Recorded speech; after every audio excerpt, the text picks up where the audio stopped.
¿Qué tal, familia de La Trazada? Pues un nuevo capítulo y esta vez pues estamos con Juan Porcar, que no sabría yo cómo definirlo. Es una persona súper polifacética.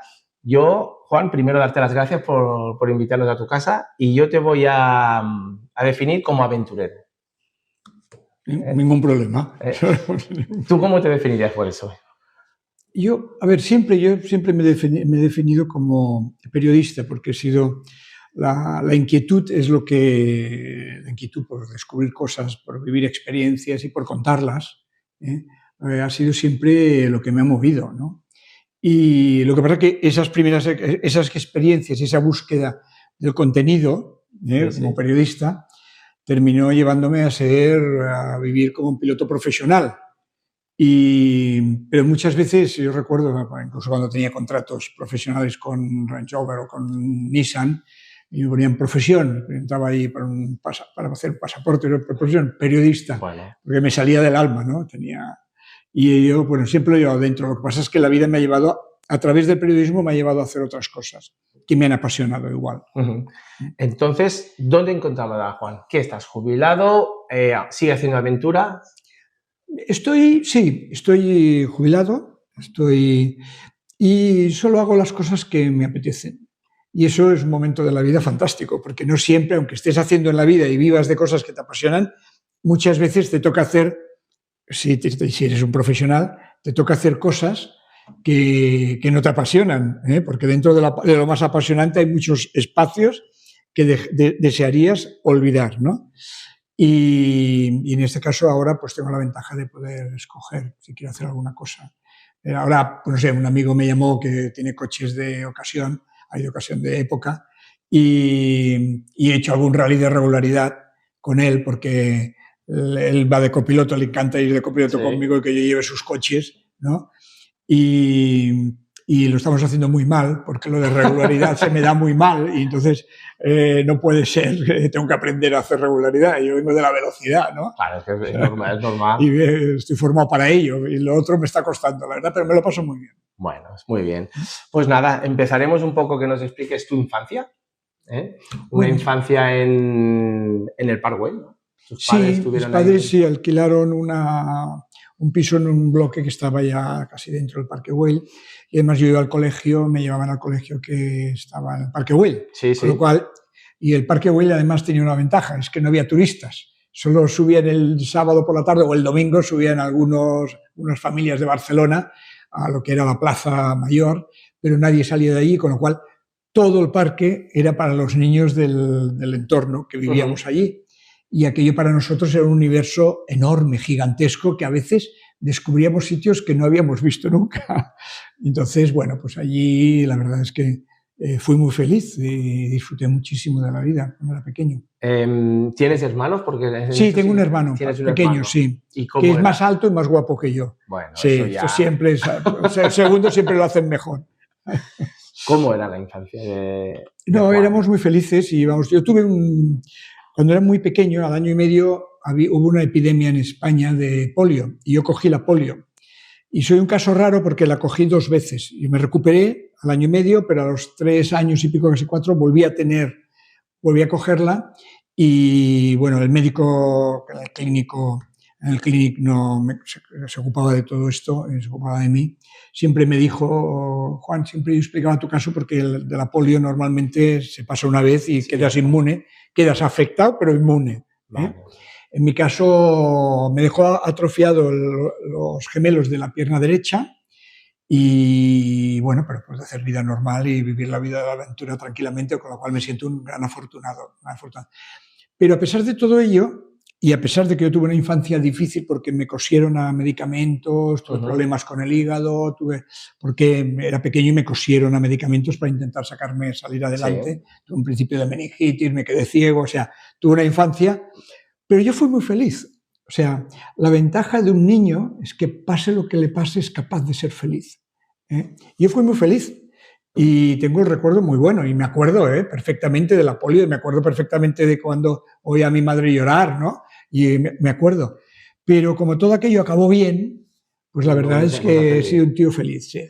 Dentro de esta felicidad que nos dices, me parece que hay un lugar que yo creo que ahí en la calle Larral había una librería. Ah, sí. ¿Verdad que sí? Sí, había era un comercio que tenía un poco de todo, como estaba al lado del colegio. Sí. Y entonces ahí alguna vez iba yo a comprar alguna goma, me daban mis padres pesetas y me iba a comprar algo para la escuela, ¿no? Y un día descubrí, esto lo escribí un día en un artículo que me pidió el director del periódico de Cataluña, hice un artículo de esta historia, ¿no? Que es, yo iba allí y entonces un día vi un libro de Tintín, que yo no sabía lo que era, nunca en la vida había visto el Tintín. Y claro, no tenía dinero, no podía comprar el libro de Tintín porque era un libro caro, ¿no? Claro, yo no tenía, mi economía con 11 años o 12 años no era para comprar nada de eso. Y entonces a la señora que me conocía y eso, le pedí, entonces recuerdo que me hizo lavar las manos y me senté en una silla, me dio el libro y dije, bueno, te lo dejo que lo leas, ¿no? Y aquello me impresionó aquel libro, me impresionó la experiencia, me lo recuerdo perfectamente. Y me quedó grabado, entonces yo iba, siempre que podía, volvía a la librería a ver si lo habían traído más, pero aquel libro no lo vendieron nunca, o casi no, por lo menos el tiempo que yo fui, porque era un libro era un book caro. Sí, era un caro. Y en el barrio pues no estaba para esto. Y entonces, y no llegaba otro. Lo que me pasó es que los amigos del colegio, que muchos de ellos venían del Carmelo, me dijeron que en la Plaza San Lleí había una librería muy grande, un kiosco muy grande, y que había muchos libros del Tintín. Y recuerdo, mis padres no me dejaban salir de Parque Güell porque era un poco como la zona de seguridad. Sí, ahí estabais. Era donde vivíamos nosotros, era la zona de seguridad, todo el mundo se conocía. Y teníamos prohibido salir. Nunca había pensado salir tampoco yo, no se me había ocurrido. El universo aquel ya era suficientemente grande para mí, ¿no? Pero el pensar que había más libros del Tintín ahí fuera del universo mío, es que lo recuerdo perfectamente, porque yo tenía una pequeña mochila, antes había unas mochilas que pesaban más la mochila que lo que llevabas dentro. Sí. Entonces eran como de lona y eran muy gruesas.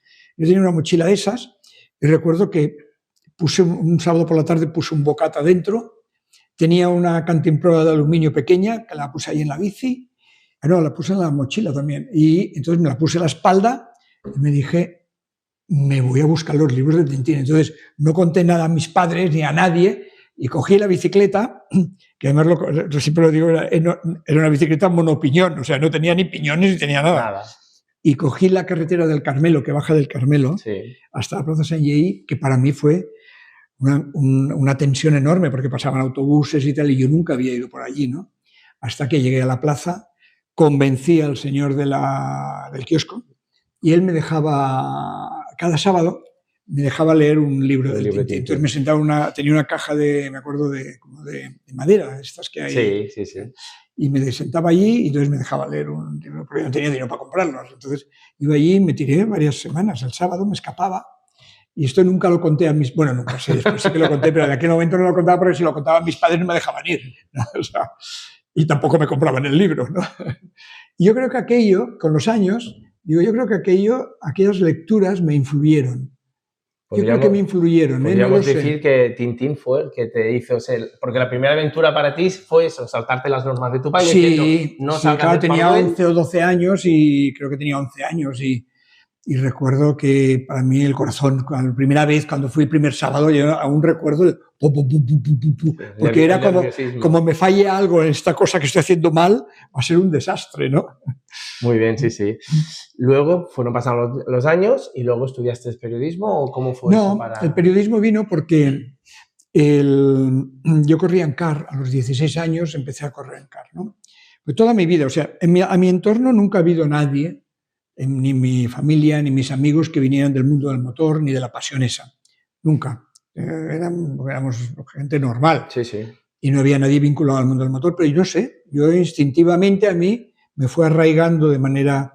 He publicado hace poco que mi hermano me dio la semana pasada, me dio un carnet de conducir mío de los 11 años, que era el Tiburón Citroën Payá, que era un coche que se dirigía, el primero que tuve con volante, ¿no? Con volante. Sí, con un cable que iba con un cable. Sí, los típicos. Entonces, mi hermano lo guardaba, me hizo mucha ilusión, ¿no? Entonces siempre, desde muy pequeño, yo tuve una vocación que me arrastró. Y esa vocación me iba arrastrando.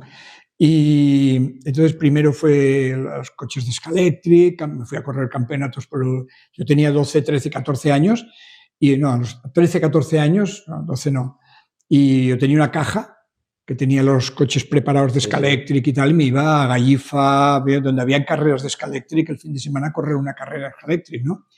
Y bueno, y una pasión. Entonces, a los 16 años, entre 4 compramos un car. Yo ya trabajaba a los 16 años. Entre 4 compramos un car y, claro, no íbamos bien clasificados en el Campeonato de Cataluña porque, claro, corríamos una de cada 4 carreras, claro. Y encima no lo hacíamos demasiado bien todavía. Pero aquello fue una buena escuela para todos nosotros, ¿no? Para los 4. Y corriendo car, entonces, lo que ocurrió es que yo escribí una carta a la revista Fórmula, de aquella época era un poco la revista de referencia del mundo del motor, diciendo que por qué no hablaban de cars, hablaban de Fórmula 1, de las 24 horas de Le Mans, además era encuadernado el lomo americano, de estos así, toda la revista, súper guay de Paraguay. Y el director me contestó diciendo, no, le escribí a un amigo diciendo por qué no hablaban. Entonces, el director le contestó a la revista, el Javier del Arco, que era entonces el jefe de dirección. Entonces dijo, es que hablamos de Fórmula 1, hablamos de las 24 horas de Le Mans, hablamos de todo esto, ¿no? Y entonces los cars. Y entonces yo me enfadé mucho, porque claro, porque para mí el car era la Fórmula 1, claro, con 16 años, con mi casco, con mis guantes, con mi tal. Entonces le escribí, le dije, le puse todo un historial de lo que habían representado los cars en el mundo del automovilismo y la escuela que significaba para los pilotos que llegaban a la Fórmula 1. Y le puse muchos datos porque los tenía todos en la cabeza, porque yo había leído mucho sobre todo. Siempre me ha gustado leer mucho. Y le gustó tanto la carta que esto lo puse. Me pidió que un libro de Javier del Arco falleció y la mujer me pidió que escribiera una introducción. Y escribí esta historia que es... Yo era el abuelo preferido, no cruzo temas, es que tiene nada que ver. Sí. Yo era el nieto preferido de uno de mis abuelos y él era mi abuelo preferido, aunque quería a todos. Y entonces, el día que falleció, que lo enterramos, yo llegué a casa. Mi abuelo siempre me decía, Juanito, porque mi padre se llamaba Juan y yo en casa, en familia era Juanito. ¿No? Sí. Incluso cuando yo tenía 50 y pico de años, 60 años, mi madre me llamaba Juanito, pero era Juanito. Entonces, cuando llegamos a casa, mi abuelo, que siempre me decía, Juanito, me veía con los coches de Scalextric, el car, siempre me decía, Juanito, tienes que dedicarte a esto. No cambies tu vida, dedícate a esto. Lo que pasa es que ni él ni yo sabíamos cómo era dedicarse a esto, en una España que no había pilotos de Fórmula 1, que no había. Entonces, y recuerdo que cuando llego a casa, abrimos la puerta, mi padre abre la puerta, yo iba con mis padres, y estaba sonando el teléfono. Cojo el teléfono y dice, ¿Juan Porcar? Digo, sí, de parte, dice, soy Javier del Arco. ¿Podríamos hablar un día, tú y yo? Y eso fue lo que me abrió la puerta a escribir. Y entonces empecé a escribir en la revista Fórmula y en realidad es donde yo me sentía más realizado. Y entonces las carreras eran importantes para mí, pero ya era como una segunda fase que era complementaria de mi trabajo, que era el periodismo. Sí. Y lo que pasa es que nunca las carreras me apasionaban, evidentemente, ¿no?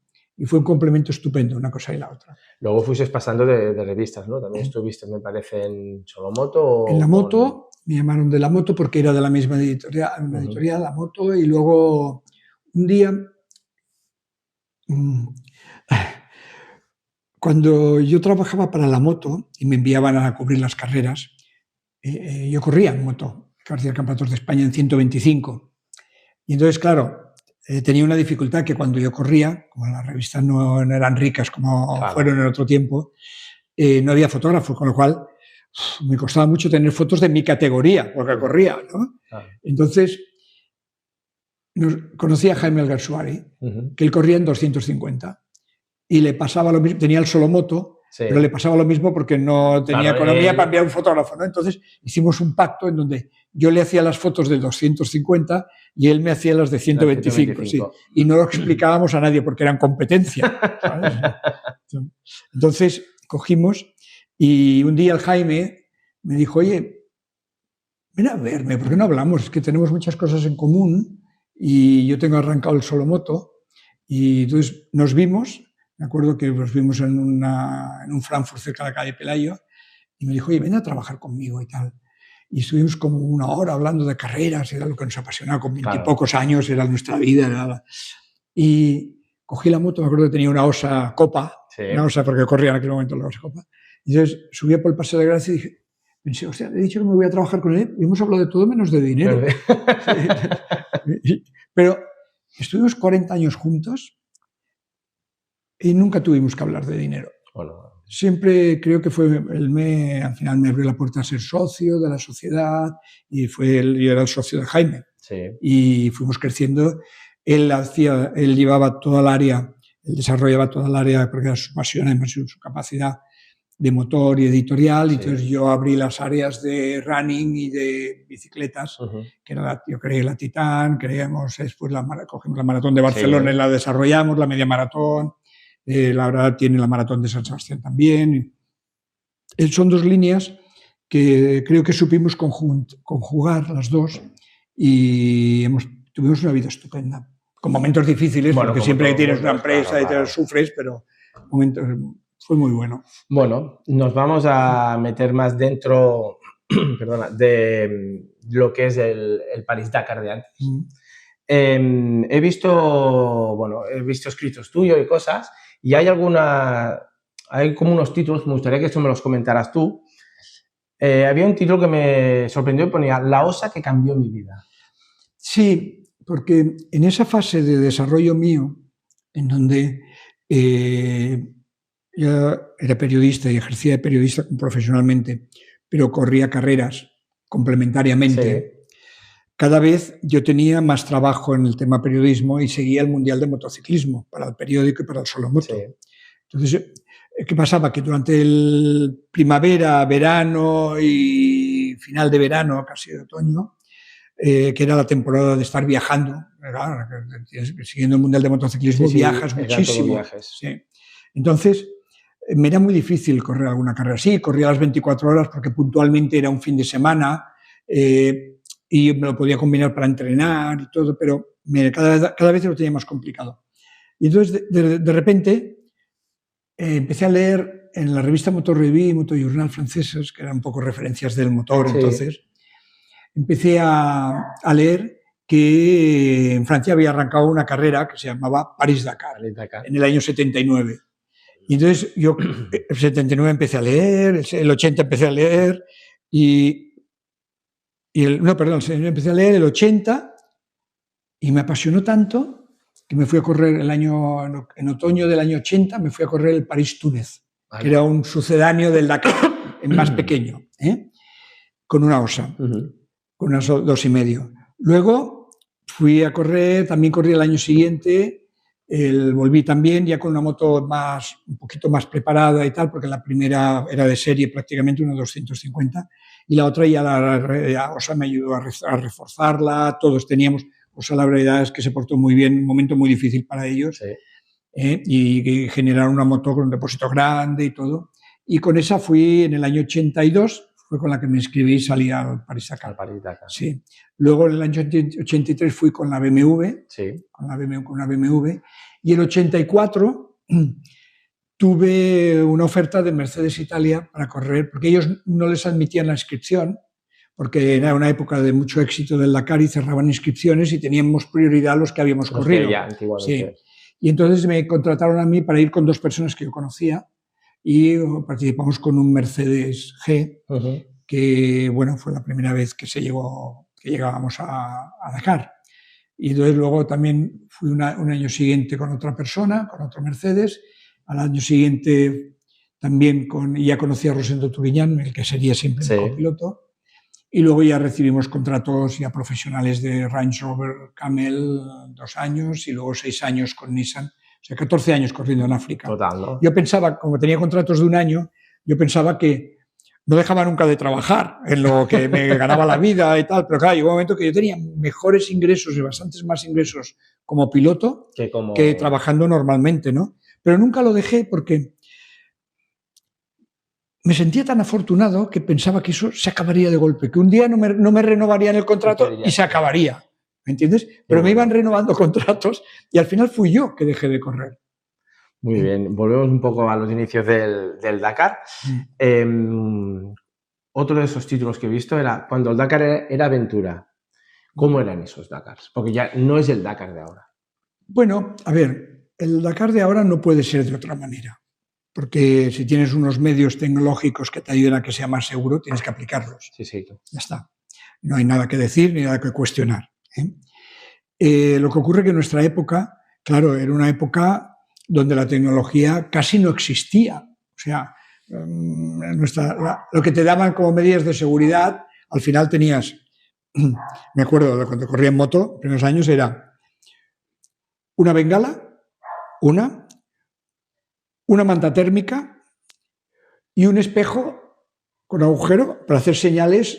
Si veías a alguien y te habías perdido, señales con el sol, para que te encontrasen. Perdona un momento, sí. Juan.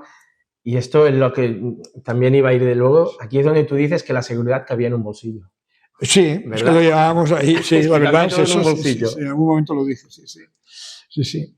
Y luego no. Y también nos ponían un adhesivo de color naranja a la cabeza. En el casco. Porque era un color fosforescente, entonces si te perdías y tenían que buscarte con helicópteros y tal, se podía ver, ¿no? El adhesivo era tecnológicamente lo más oportuno de aquella época, ¿no? Entonces, claro, si te perdías te podías morir. Y de hecho pasaba, había gente que se perdió y no lo encontraron a tiempo, ¿entiendes? Entonces, claro, el Dakar era una aventura, tenía más de aventura, porque además el conocer África con los años, a medida que tú ibas teniendo más conocimientos, tú tenías más valor. Y ese valor era lo que al final buscaban las marcas. Y claro, ¿qué pasaba? Llegaba Vatanen, por ejemplo, y cada carrera cambiaba de copiloto, porque se traían copilotos del Mundial de Rallys que no estaban acostumbrados a decirle a un piloto, párate, que tengo que ver la brújula, cómo va y se tiene que parar. Y el piloto que había luchado toda su vida por la milésima, ¿cómo me voy a parar? Si a mí me pagan para correr. Tú haz tu trabajo. Y el otro, claro, eran mundos totalmente distintos a donde habían vivido. Y eso era lo que nos permitía a los que por eso nos determinaban un poco africanos, que eran los que nos habíamos criado un poco en las carreras en África, pues nos había permitido en algún momento dar un hachazo. No éramos tan rápidos como los demás, pero cuando los demás se perdían, a veces nosotros no. Claro. Nos has traído una brújula, ¿no? Como ahora que has comentado, ¿verdad? Que es un poco... No, claro, porque entonces llevábamos las brújulas de barco en los coches, que claro, se movían, o en las motos, y se movían, tenías que parar para mirar si realmente... Yo siempre decía que una brújula te servía para saber que no ibas en sentido contrario. Pero eso de poder afinar, como con un GPS, a veces era difícil. Se hacía, pero costaba mucho. Entonces, a veces también influye mucho los coches. Cuando te ponías la brújula, la calibraban y tal, pero a veces no. Entonces, tú para estar seguro, muchas veces bajabas del coche y entonces te alejabas de toda la parafernalia de hierro y tal, y entonces tenías las de mano, que eran con las que te podías fiar, ¿no? Eran estas brújulas que mirabas, a ver, el rumbo 280, tal. Y entonces con esto era de lo que te podías fiar, ¿no? Muy bien. No, aún me fiaría ahora, ¿eh? Bueno, aún tú ahora sabrías ir ¿no? En un Dakar, tú con la brújula, ¿tú crees que...? Hombre, sí, depende de la información que me dieran para seguir, sí, claro, pero lo hice. Y esto es lo que era un libro. Mira, esto es un libro de ruta del año 88, cuando corríamos con Range Rover Camel. Esta es la etapa Niamey-Kidal, en Mali. Y bueno, pues está tachada del Rosendo, por lo que iba pasando. De todo lo que hacía, ¿no? Pero había sitios, por ejemplo, donde, a ver si había alguno por aquí, tenían referencias, por ejemplo, no sé si se ven, referencias, pues unos árboles y una pista, esto es lo que encontraréis, y CAP, rumbo 90 grados. Si la pista ibas a 90 grados, creías que ibas bien. bien, ¿no? Sí. Y entonces luego tenías aquí, más había, es que he visto antes, y luego a 32 kilómetros 90 tendrías que encontrar una aldea. Y ojo que había un agujero dentro de la aldea. Pero nada más, o sea, no tenías... No, había la información que hay ahora, pero de otra manera, era aquí en claro, y también ellos ya no lo hacían tan tecnológicamente como ahora, porque ahora lo pueden hacer con planos, sí, con las distancias muy exactas. Claro, ellos lo hacían en un coche, el libro de ruta, y el coche también tenía, el roadbook del coche y el Terratrip también tenía diferencias, claro, con respecto a la realidad, sí. Y quedaban acumuladas. ¿Entiendes? Quedaban acumuladas. Entonces, bueno, pero te ibas... Aquí había... Es que no sé. Aquí ves, aquí hay una nota del Rosendo que ponía agua, aquí en este restos de lluvia, seguir pista principal. Dice, agua, pasar por la derecha lejos. Qué bueno, muy bien, muy bien. Bueno, es lo que estamos diciendo, que también decías que perderse era normal, ¿no? Lo normal era perderse. Es que, claro, con este tipo de información y con una brújula y con el Terratrip, la gente se perdía mucho. Luego, a medida que ibas teniendo experiencia, te ibas perdiendo menos. Y entonces, claro, llegaba un momento en que tenías una intuición que hacía que todo lo que veías, sabías leerlo. El color de la arena, una rodera, un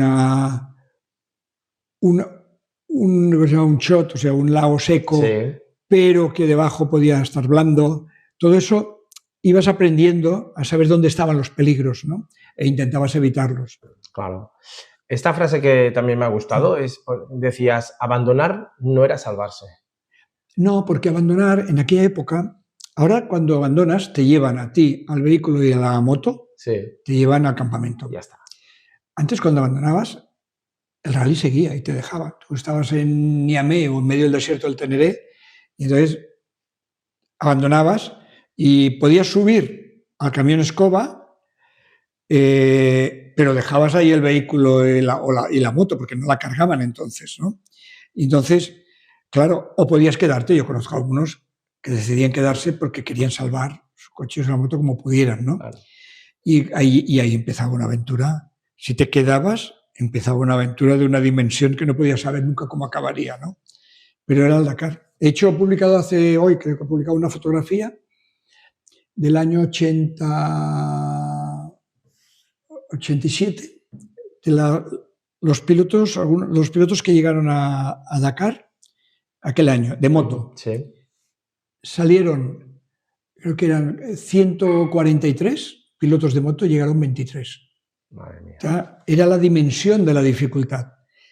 Ahora ya llega más de la mitad. Claro. Sí, las etapas son más cortas, hay mejor preparación, ya no tienes el riesgo de perderte tanto. Ya saben, la gente, tú puedes hablar con la organización en cualquier momento. Sí. O sea, ¿tú te habías encontrado alguna vez así? ¿Abandonaste alguna vez el rally? Sí. A ver, abandoné.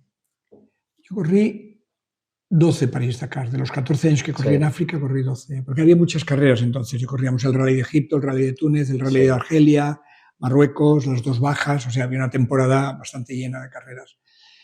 Abandoné los 2 de moto. Uno porque me puse enfermo, porque había bebido agua mala. Sí, porque beber agua. Pero era transparente y tenía mucha sed. O sea, la BMW abandoné porque perdí el coche de asistencia, que tuvo una avería, y me quedé sin dinero y sin recambios. No tenía ruedas de recambio y tal, y las ruedas de las otras BMWs oficiales no me iban bien.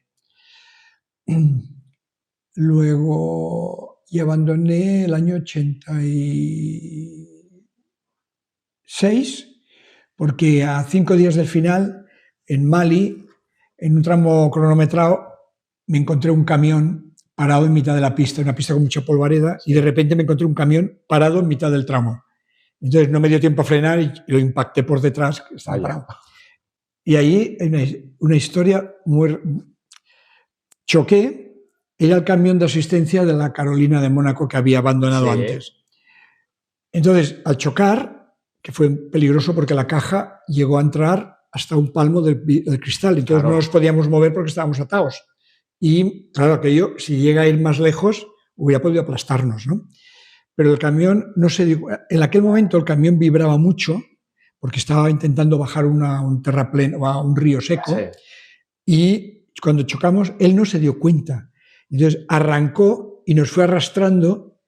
Entonces al final nos desenganchamos y tal, y bueno, y cuando llegamos a París, a Dakar, una semana después, fui a buscar al camionero y le dije, oye, en tal sitio, ¿tú no te diste cuenta que un coche había chocado detrás tuyo? Dice, no. Dice, ¿sabes cuándo me di cuenta? Por la noche, cuando bajé del camión, vine detrás y vi que las planchas de arena, que eran de hierro, estaban dobladas, claro, del impacto que era el mío, de impacto, y había una estrella de Mercedes incrustada en la plancha, que era el Mercedes mío. Entonces, bueno, es curioso, ¿no? Que claro, vaya camiones para que no se dieran cuenta, porque claro, tú irías a gran velocidad también. No, sí, pero él lo que hizo fue parar para ver si, porque no había un puente, y tenía que bajar a un río seco y tal, y estaría mirando a ver por dónde tenía que bajar. Pero claro, una polvareda, entonces yo venía haciendo el tramo cronometrado, y de repente el camión para en mitad de la pista, ¿sabes? Luego hay una anécdota muy curiosa también. Me gustaría que nos la explicaras. La historia que tuviste con un Tuareg con una túnica azul. Eso fue el año 88, que tuvimos una avería en la transmisión y estuvimos 2 días y 2 noches en el Teneré tirados allí. Fue un año que la organización tenía muchos problemas porque había abandonado muchísima gente en la primera parte y los camiones escoba iban a 4 días detrás. Con lo cual, nosotros teníamos una dificultad, es que nos habíamos salido de la ruta porque teníamos un problema con las transmisiones y por la ruta no podíamos avanzar y nos habíamos desviado como 10 o 12 kilómetros para intentar ir encontrando pasar por la arena, ¿no? Por unas dunas grandes y tal. Entonces llegó un momento que ya no pudimos más y nos quedamos ahí parados. Y a la noche, a segunda noche, aparecieron unos tuaregs y entonces un tuareg me dijo, yo si quieres conozco una ruta que no tendríamos que pasar las grandes dunas y con tu coche a lo mejor podríamos pasar. Y yo lo llevaba en el coche como copiloto. Bueno, Rosendo había ido con otro coche delante a buscar ayuda. Y entonces él me contaba cosas, ¿no? Y además los tuaregs normalmente son muy, sobre todo los de origen, muy orgullosos. Y la conversación fue una conversación que siempre recordaré, ¿no? Me enseñó que no, las cosas que dan vida no se pueden matar. Que cuando hay que quemar una rama hay que quemar una rama seca, nunca una rama que esté viva. Que si hay que matar para comer animales, que nunca hay que matar a las hembras, hay que matar a los machos, porque con un macho y 7 hembras tienes mucha descendencia y mucha comida, pero como te dejes 7 machos y una hembra vas a ir mal, ¿no? Y entonces, bueno, pues la verdad eso es una conversación interesante. Ahora te lo estoy resumiendo muchísimo, ¿no? Y yo le decía, oye, enséñame, porque me hacía parar. Entonces bajaba del coche y empezaba a mirar las estrellas y decía, por allí, por allí. Entonces volvía a subir al coche y decía, oye, pero ¿cómo te orientas? Eso y tal. mismo, ¿cómo? Y él siempre recuerdo una frase de él que decía, mira, tengo 38 años y me he pasado 35 donde mi techo para dormir han sido las estrellas siempre, porque él guiaba a caravanas antes. Luego ya se compró un Toyota viejo y entonces ya cambió de trabajo. Y me decía, y mis padres nunca supieron enseñarme, pero yo aprendí de lo que ellos hacían. Dice, yo ahora no te puedo enseñar en una noche lo que he aprendido durante 35 años. Pero se guiaba por las estrellas. Sí, ¿no? sí, por la noche sí.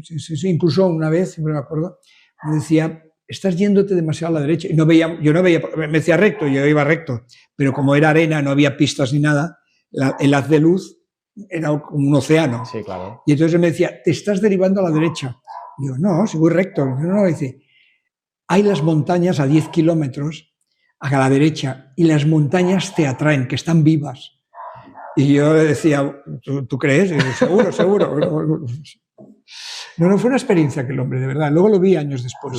Eso te iba a decir. Sí. Hubo un reencuentro en el 97. Sí, 10 años después. Porque ya no el rally empezó a dejar de pasar por Agadez y por aquella zona por el tema de los atentados y tal. Y el año que volvió, él volvió, porque él se había integrado en el equipo, en el núcleo de resistencia que vivía en las montañas contra el gobierno del Níger. Los tuaregs se rebelaron. Sí. Y entonces, porque ellos siempre me decían que ellos no son de ningún país, ellos eran tuaregs. Y que ellos toda la vida habían viajado por el Sahel como si fuera suyo. Claro. Y que ellos no necesitaban pasaporte, que ellos eran tuaregs. Y entonces ellos iban en contra de todo, entonces tenían ahí una rebelión. Pero él vino con su fusil, Sí. lo dejó en casa de su mujer, porque su mujer vivía en Agadez, y vino a encontrarme. Y luego, la verdad es que la historia duró más, porque un año después, anteriormente, porque el último día me dijo, sí, me olvidé una cosa, en la noche aquella me dijo, yo te guío, pero eso vale dinero. Y entonces, pues son muy comerciantes. Sí. Y entonces le dije, bueno, abrí el coche, digo, coge lo que quieras del coche, cosas que yo no necesite. Claro. Sacos de dormir, anorak, no sé qué, bueno, cosas que... Y entonces llevamos 2 ruedas de recambio y coge una, se saca, y va a sacar la otra, y le digo, no, porque yo necesito una rueda. Y esa rueda, al año siguiente yo corrí para Nissan, yo era Range Rover. Sí. Yo no llegué porque rompí el motor en Libia. No llegué a Agadez, pero él fue a buscarme a Agadez. Y a los mecánicos de Nissan le dijeron, oye, Juan Porcar, que tenía la lista de inscritos, él, Sí. ¿dónde está? Dice, no, abandonado y tal. Es que me debe una rueda. Al año siguiente. Al otro año llego con Nissan, yo llego a Agadez, el día de descanso, y aparece el tío otra vez a reclamarme la rueda. Yo le digo, yo no te debo nada. Te llevaste todo lo que quisiste y tal. Y entonces al final, bueno, le di, no me acuerdo si francos, no me acuerdo la cifra de francos, pocos. Sí, sí. Le dije, mira, o coges esto, porque yo no debo nada a nadie. Yo no lo debo en España y no lo voy a deber aquí, ¿me entiendes? Entonces, coges esto, si lo quieres bien y si no, no. Y seguimos y y dejamos de hablar, no pasa nada. Sí, sí. Entonces lo cogió, me abrazó. Y entonces, 10 años después, Sí. fue cuando él estaba ya en la guerrilla y vino a verme a Agadez. Y me hizo mucha ilusión. Incluso porque yo recuerdo que vino a vernos al día de descanso el presidente Daniel Young de Nissan, y yo le conté la historia esta. Y yo pensé, Daniel debe pensar que es mentira esta historia. O sea, tuve la suerte de que apareció el Touareg. Qué bien, qué bueno. Bueno, vienen todas estas historias tuyas. Supongo que en algún momento de tus años en el París-Dakar, ¿pensaste que de aquí ya no salías, que ya no volvías? ¿En algún momento tuviste esa sensación? A ver, en algún momento ves que has corrido un gran riesgo. O sea, pero yo te diría, son momentos muy puntuales. O sea, no sé, te cuento uno, por ejemplo. París, Ciudad del Cabo. Sí. Cruzamos África de norte a sur, desde Trípoli a Ciudad del Cabo. Un viaje extraordinario. Era el París-Dakar de aquella época. Ahora son 10 o 12 días de carrera. Fueron 28. 28 con días. Un día de descanso, ¿vale? Entonces, durmiendo en tiendas de campaña, no en motorhomes. No, claro. Cuando llegamos a la República Centroafricana, en unas montañas, que era la selva, pero las montañas, bajábamos un tramo cronometrado. Al salir de una curva, salí cruzado y me di cuenta que había un puente en un precipicio inmenso, que el puente eran 2 troncos. Entonces me di cuenta que no entraba al coche, porque ya no me daba tiempo a ponerlo recto. Sí. Y entonces, no sé, bueno, el instinto, en aquel momento no tienes tiempo de reacción, son el instinto que te guía, ¿no? Entonces puse las 2 ruedas de adelante en los troncos y lo de atrás quedó colgando entre una rueda entre las 2 troncos y el otro. Entonces di gas con las ruedas de adelante y ¡bum! Y salimos de allí. Y recuerdo que cuando salimos, la aflojé un poco y el Rosendo, que siempre que había estas circunstancias, nunca decía nada, pero me daba la mano. Nos hemos salido bien de esta, ¿no? Y otra vez, que esto sí que me hubiera entristecido mucho, en el Sahel, en una curva del Sahel, me salí y había un tronco enorme seco y el tronco entró por la parte del lado de Rosendo, abrió toda la carrocería. Suerte que llevábamos unas barras antivuelco, que era como una jaula, sí. Y el tronco, clac, clac, se medio rompió y tal, pero la carrocería la abrí desde la rueda delantera a la rueda trasera y al Rosendo le podía haber hecho mucho daño, porque era un tronco enorme, enorme.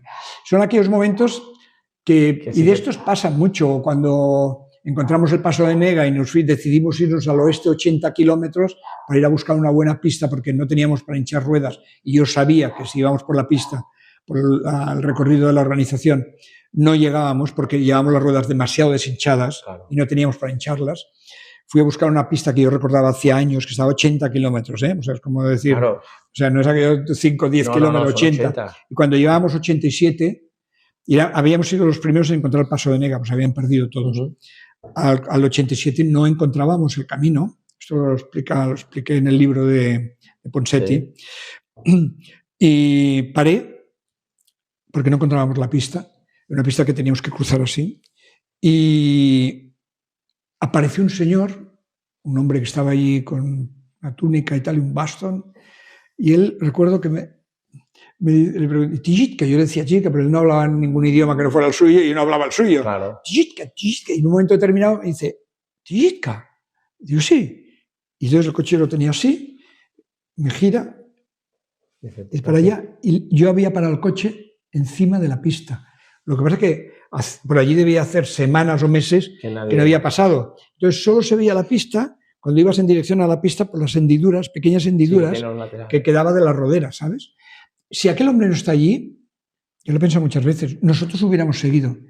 Ya no teníamos combustible para volver atrás. Era ya casi de noche.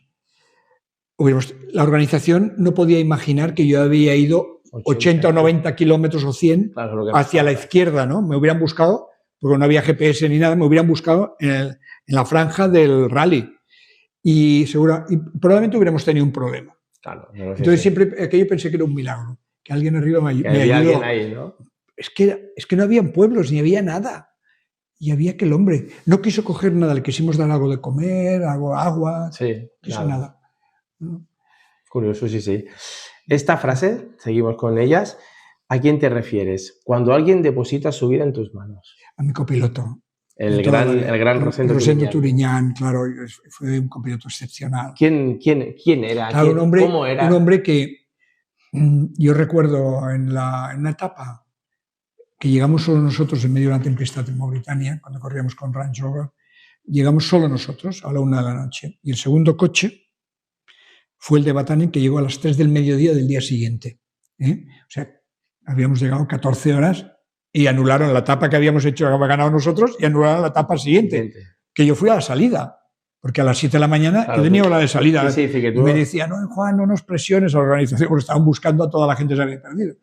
Pero aquella etapa, la gente se perdió porque había una tempestad muy cerrada. Y hicimos Mauritania con la zona donde hay las dunas más grandes y más verticales. Y era peligroso, o sea, tanto que yo en una de las dunas verticales rompí los 2 faros antiniebla que llevábamos delante del radiador, de picar vertical. Sí, o sea, estuve a punto de volcar. Claro, vi el peligro y entonces en 2 dunas, que yo vi que eran peligrosas, a Rosendo lo hice bajar del coche y le dije, oye, y él era tan solidario, Juan, yo me tiro contigo. Y yo le decía, no, espera, es egoísmo, digo, por si me hago daño, que haya alguien que me cuide, ¿sabes? No servirá que nos hagamos daño los dos. Explícanos cómo era Rosendo, porque para ti es una persona a lo mejor la más importante en el Dakar, ¿no? Sí, porque, he convivido, corrí rallies en el Dakar con con dos equipos más y todos han sido amigos míos, pero con Rosendo que corrí muchos años juntos. ¿Cómo era? Y nos complementábamos muy bien, porque yo como había corrido en moto y eso me permitía, yo sabía navegar y me gustaba además, con lo cual el único coche oficial, por ejemplo, que llevaba dos pantallas de brújula digitales, era el mío, porque él leía en voz alta, es que él era mecánico. Él lo que era un muy buen mecánico y luego terminó siendo un buen copiloto, pero yo lo cogí porque a mí no me hacía falta un copiloto, porque a mí lo que necesitaba es que alguien leyera el libro de ruta y yo lo interpretaba, porque ya lo había hecho con la moto, lo había aprendido en los años de moto. Y él aprendió tanto que fue uno de los mejores copilotos que ha habido en España de Rally Rage, ¿no? Y claro, es que sumábamos todo y éramos un equipo muy sólido, porque terminábamos ayudando al resto del equipo, a Miguel Prieto, a Salvador Cañellas, a todos los que tenían un problema. Claro, nuestro coche era porque conocíamos el terreno y el Rosendo era excelente mecánico y si alguno en la pista tenía un problema, él era capaz normalmente de resolverlo. Muy bien. Luego pasasteis, bueno, con Rosendo, a lo mejor la experiencia única para ti fue ya el equipo oficial de Nissan Repsol, ¿no? Ahí a lo mejor fue una... Sí, pues estuvimos 6 años corriendo para Nissan y tengo muy buenos recuerdos del equipo. Que era un equipo, digamos, venir tú de equipos más No, pero ya pequeños, veníamos de Range Rover, Range que ya Rover era un también, equipo ¿no? potente también. Y era igual que... No, Reps. a ver, cada equipo es distinto, porque hay filosofías distintas, los managers son otras personas, pero la verdad es que en los equipos donde he estado he encontrado cómodo, he encontrado gente que hacía bien su trabajo. La gente con la que yo tenía alrededor hacía muy bien su trabajo. Y además era gente muy vinculada emocionalmente a los objetivos tuyos, Sí, sí. ¿no? O sea, muchas veces llegabas por la noche y los mecánicos te estaban esperando y si había ido todo bien te felicitaban. Y, bueno, yo recuerdo cuando hicimos el prólogo de París del año 90, la inscripción la habían cerrado en 300 coches. Luego había camiones y motos. En el prólogo de París, que fue el primer prólogo el día 1 de enero del año 90, hicimos segundos absolutos. Y hicimos primeros. Lo que pasa es que como la pista había mucho barro y se fue secando con las horas y había tantos participantes, que uno de los buggies que salió 2 horas y media más tarde que nosotros encontró el terreno mejor y hizo mejor tiempo que yo. Vale. Pero bueno, yo hice segundo y Miguel Prieto, que corríamos en el equipo, hizo tercero. O sea que estaba estupendo, estábamos súper entusiasmados, ¿no? Y era porque teníamos un buen equipo detrás y veníamos entrenados. Además, aquella temporada habíamos corrido muchas carreras y estábamos muy en forma. Y nos habían dado unos buenos coches con unos buenos neumáticos. Muy bien. Vamos acabando un poco ya la entrevista. Nos has comentado antes que tú habías corrido velocidad también, ¿no? Sí, en moto. En moto, sí. ¿Cómo eran las 24 horas de Montjuic antiguamente? Sé que corriste con el equipo Folk, no sé si un año o varios años. Un año, el último. Sí, estuviste con Denis Noyes y Fernando Pro. Sí. ¿Cómo fue ese año? Bueno, fue un año muy bueno. Tengo buenos recuerdos de todos, ¿eh? Porque con la Yamaha 900, era una Yamaha, la verdad es que yo siempre, luego lo ves, en aquel momento no lo ves porque estás tan involucrado, pero luego ya con aquellas motos correr en Montjuic ya era peligroso. Sí, ¿no? Sí, porque las motos, unas 900, ya las 1000, que habían las Ducati y todos, íbamos muy deprisa. Y además, Montjuic es muy exigente físicamente porque solo tienes la recta, que se hace muy rápido. Con una moto tan rápida abres gas y en 3 segundos ya has hecho la recta, ¿no? Te daba poco tiempo a descansar, porque incluso la bajada era muy exigente, porque tenías frenadas muy fuertes, paellas, curvas muy redondas, y claro, durante 24 horas claro, yo corrí 4 veces. 2 veces, cuando corrimos con las Bultacos, con Octavio Tenorio, que era un gran compañero, éramos 2 pilotos. Cada hora 45 cambiábamos. Claro. Durante 24 horas. Y porque era cuando paraban a repostar. Entonces, no podías parar para repostar y luego parar para... Otra vez. O sea, cuando se paraba para una cosa lo hacían todo, ¿entiendes? Cambiar neumáticos, repostar y salir tú. Y claro, cada hora 45, al final de las 24 horas tenías que estar en forma para aguantar bien, ¿no? Porque si no... Pero las motos corrían mucho menos. Es que una Bultaco 250 o una Bultaco 360 no corrían como la Yamaha 900. Cuando abrías la recta subiendo por el pueblo español y tal, se hacía corta. Se hacía corta todo. Y lo que era un trocito de recta era una curva ya, ¿no? Y yo creo que las 24 horas allá no podían estar más tiempo por la evolución de las motos. De las motos, ¿no? Todo, la cosa. Bueno, ya para acabar, la última. Sabemos que también te gusta navegar mucho. Ah, sí. Pero eso fue después, ¿eh? De las motos. Bueno, yo no había navegado antes. ¿Nunca ¿no? habías navegado? No. Lo que pasa es que la aventura siempre la lleva un poco, creo, dentro de... Al final me has calificado de aventura. Cuando hemos empezado. Es que no sé cómo... Entonces, cuando dejé de correr, el año 92 dejé de correr porque había llegado el GPS. Y eso anuló todo mi conocimiento. En el año 92, por ahí Ciudad del Cabo, me di cuenta que mi conocimiento quedó anulado porque llegó el GPS. Y entonces, lo que yo conocía de África, ya todos lo tenían. Sí. Ya no era una exclusiva mía y de Rosendo. Entonces, en el año 92 yo paré de correr. Aunque volví el año 97, porque cada año me llamaban marcas y tal, porque éramos los únicos, en el año 92 éramos los únicos españoles, Rosendo y yo, que habíamos estado 2 veces clasificados en el top 10, en los 10 primeros. No, todavía no había llegado el Carlos Sainz y los que vinieron después, que venían mejor preparados y con más medios, ¿no? Entonces, yo lo dejé porque me di cuenta que yo ya no aportaba nada, porque ya todos lo tenían con el GPS, mi conocimiento. Y volví el 97 porque había ring dentro de que me llamaban y claro, me llamaban y te ponían un caramelo en la... Y volví porque en aquel momento volvió Nissan y contrató a Salvador Servià y a mí. Y yo volví porque yo les dije, yo no quiero correr, yo había corrido siempre en prototipos, siempre a la clasificación general. Pero había una categoría de siluetas en el año 97 y la categoría de siluetas era de coches de serie derivados de series. Y pensé, bueno, será relativamente más fácil para mí y menos exigente, ¿no? Y fue así, fue una buena experiencia, pero me di cuenta que ahí se había acabado.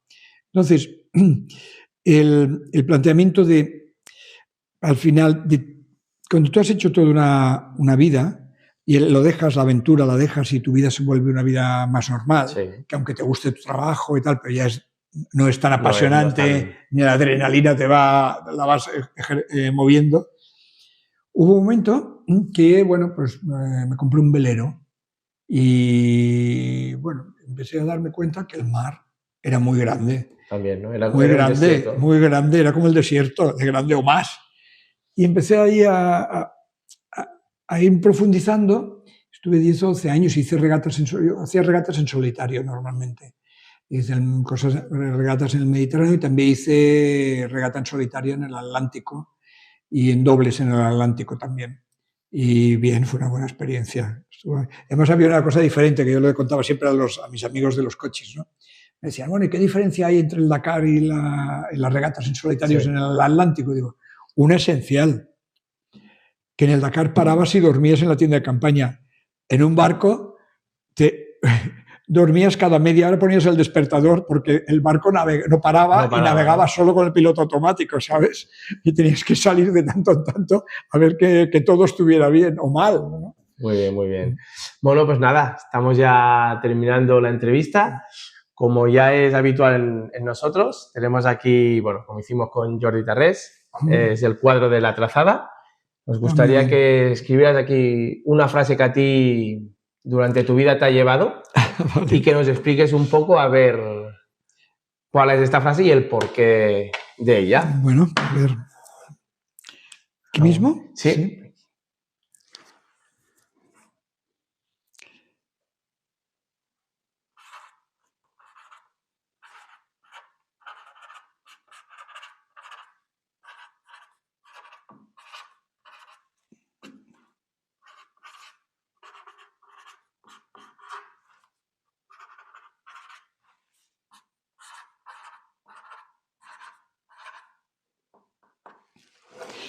Nos firmas conforme que has sido claro. tú. Bueno, una frase que siempre ha ido conmigo porque la he llevado hace muchos años, que la he repetido. La aventura es vida, el resto es una pausa. Y es que la verdad es esa. O sea, te pasas la vida, por ejemplo, participas en una aventura como el Dakar y luego entre Dakar y Dakar es una pausa que estás esperando que llegue la próxima aventura, ¿no? Y entonces esa frase siempre hace muchos años que la digo, ¿no? La aventura es vida, el resto una pausa. Y yo me he casado 2 veces, he tenido 2 mujeres, ¿no? Maravillosas las 2. Y recuerdo que la primera, que fue la que más sufrió esta vida, siempre me decía, o sea, yo soy la pausa. No, hombre, no, tampoco. Muy bien, pues ya sabéis, ¿no? La aventura es vida, es una pausa. Y con él terminamos un nuevo episodio de La Trazada. Espero, Juan, que hayas estado tan cómodo como nosotros. Me ha encantado. Ha sido Muchas un placer gracias por desplazaros. estar contigo y supongo, nos gustaría verte un año más en el Dakar. Ahora que hay los, ¿no? Que hay los coches ya vintage, que se pueden hacer, que son los clásicos, esperamos y tenemos muchas ganas de verte ahí. No me veréis allí. Me han llamado a veces para ir.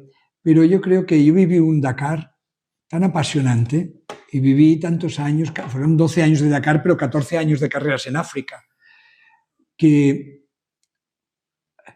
El Dakar Classic está muy bien, es una cosa maravillosa.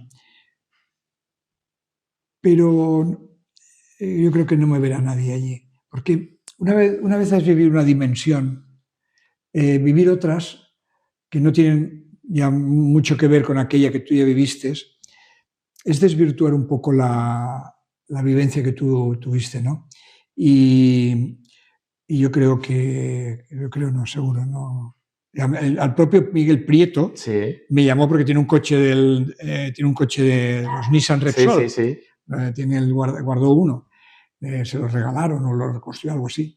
Y Miguel me llamó un par de años, oye, Juan, que tengo tal, y podemos correr los dos. Y yo decía, pero vamos a ver, ¿quién conduce? Pero los dos somos pilotos. Bueno, ¿quién conduce y quién es el piloto? Pero ya somos mayores, un día cada uno. Digo, no, déjate. No, tengo que decir, y quiero comentar lo que Miguel, ya que ha salido la palabra, Miguel fue un compañero tuvimos bastantes años juntos, creo que estuvimos 5 años en Nissan juntos. Fue un compañero de equipo maravilloso. A Miguel quiero hacer este comentario porque nunca quiso tener ninguna ventaja sobre mí. Siempre quiso que los coches fueran iguales. Si habían pocos neumáticos, era tantos para mí como tantos para él. Y el primer año, sobre todo, él era el piloto número 1 y yo era el piloto número 2, con lo cual él podía escoger, pero nunca jugó.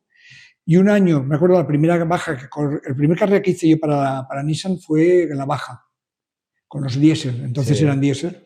Y recuerdo que yo me puse primero en el diésel, él había tenido un problema, me puse primero y entonces, como era la primera carrera, yo pensé, ostras, si llego primero, mejor, como lo llevaba detrás, sabía que yo no lo veía, pero sabía que lo llevaba detrás. En una asistencia dije, voy a aflojar, que él tire y que se ponga delante en tiempo, y haremos primero y segundo. Hicimos primero y segundo. Cuando hubo el reparto de premios en dinero, lo que él ganó lo partió en 2 y me dio una parte. Eso es mucho. Y yo nunca lo hubiera pedido, es que no me hubiera pasado ni por la cabeza, ¿no? Era mi trabajo y yo era piloto número 2 en aquel momento y he aceptado, ¿no? Fue un hombre muy justo y muy honesto. Pues nada.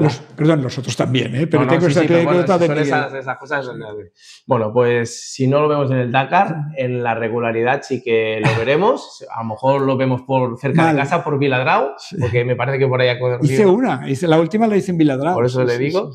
Y nada, terminamos un nuevo episodio y muchas gracias, Juan. No, gracias a vosotros que habéis venido hasta aquí.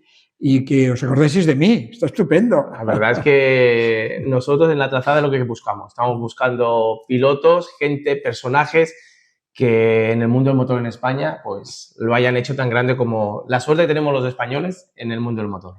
Muchas gracias. Gracias a vosotros. Y hasta la próxima. Y ya os sabéis, YouTube, suscribiros y fuerza a todos. Muchas gracias.